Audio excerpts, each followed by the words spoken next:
76వ గణతంత్ర దినోత్సవ సందర్భంగా కాంగ్రెస్ పార్టీ జిల్లా కార్యాలయం నందు అధ్యక్షులు చేవూరి దేవకుమార్ రెడ్డి ఆధ్వర్యంలో జెండాను ఆవిష్కరించారు. ఈ కార్యక్రమంలో కాంగ్రెస్ పార్టీ నాయకులు ఉడతా వెంకట్రావు, శ్రీనివాస్ రెడ్డి, ఫయాజ్, భాల సుధాకర్, కాంగ్రెస్ పార్టీ జిల్లా సెక్రటరీ ఫజలుద్దీన్ తదితరులు, కార్యకర్తలు, అభిమానులు పాల్గొన్నారు.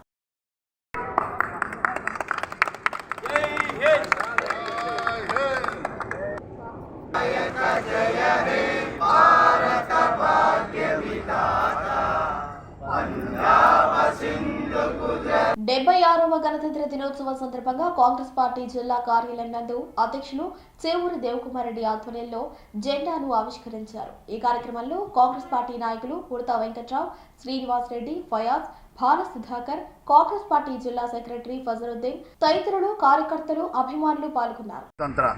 దినోత్సవ సందర్భంగా 76 సంవత్సరాలు స్వతంత్రం వచ్చి రిపబ్లిక్ డేని జరుపుకుంటున్నాం. ఈ దేశంలో 36 సంవత్సరాల క్రితం స్వాతంత్రాన్ని సాధించి ప్రజాస్వామ్య విలువల్ని భారతదేశం ప్రపంచ దేశాలతో పోటీ పడుతుందంటే అది మన దేశం యొక్క గర్వకారణం అని చెప్పి చెప్పక తప్పదు. ఆనాడు స్వతంత్ర ఉద్యమంలో మహాత్మా గాంధీ, జవహర్లాల్ నెహ్రూ, అలాగే సరోజినీ నాయుడు, సర్దార్ వల్లభాయ్ పటేల్ అనేక మంది త్యాగదనుల ఫలితమే 200 సంవత్సరాల బ్రిటిష్ పరిపాలనని పారదోలి, నిరంకుశ పాలనని పారదోలి ఈరోజు మనం స్వతంత్ర ఫలాల్ని మనం అనుభవిస్తున్నామంటే అందరికీ మనం చేతులెత్తి నమస్కరించాల్సిన సమయం ఇది. ఎప్పుడు కూడా ఈ భారతదేశ చరిత్రలో రాజ్యాంగాన్ని ఏర్పాటు చేసి అందరికి సమానమైన హక్కుల్ని కల్పించినటువంటి భారత రాజ్యాంగం అంటే ప్రపంచ దేశాల్లో కొన్ని దేశాలు ఇప్పటికి కూడా మన భారత రాజ్యాంగాన్ని అనుసరిస్తున్న విధానాన్ని మనం గుర్తు చేయాలి ఈ తరాలకి. ఇదే విధంగా స్వతంత్ర ఉద్యమంలో శాంతియుతంగా స్వతంత్రాన్ని సాధించినటువంటి మన కాంగ్రెస్ శ్రేణులు ఈ భారతదేశానికి దిశ అయ్యారంటే అది ఈరోజు కూడా మనందరం స్వతంత్రంగా భారతదేశంలో ఇంత అభివృద్ధి చెందిందంటే ఆనాడు రాజ్యాంగంలో ఏర్పాటు చేసినటువంటి అంశాలే అని చెప్పి తెలియజేస్తున్నాం. ముఖ్యంగా ఈ రిపబ్లిక్ డే రోజు ఈ భారతీయ జనతా పార్టీ ఒకటి గుర్తుపెట్టుకోవాలి. కాంగ్రెస్ పార్టీ నాయకులు చేసిన త్యాగాలని మీరు ఏలెత్తి చూపించే పరిస్థితికి వచ్చారంటే ఒక పక్క గాంధీని విమర్శిస్తున్నారు, ఒక పక్క బాబాసాహెబ్ అంబేద్కర్ని విమర్శిస్తున్నారు. నేను ఒక్కటి అడుగుతున్నారు నరేంద్ర మోడీ గారిని, అమిత్ షా గారిని. మీరు అమిత్ షా గారైతే స్వతంత్రానికి అప్పుడు స్వతంత్రం వచ్చినప్పటికీ అమిత్ షా పుట్టలేదు.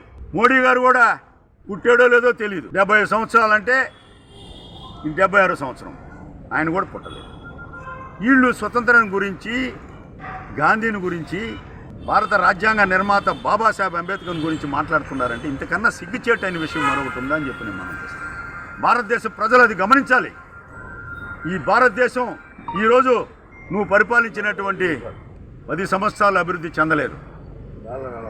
మీరు పరిపాలించిన అభివృద్ధి చెందలేదు.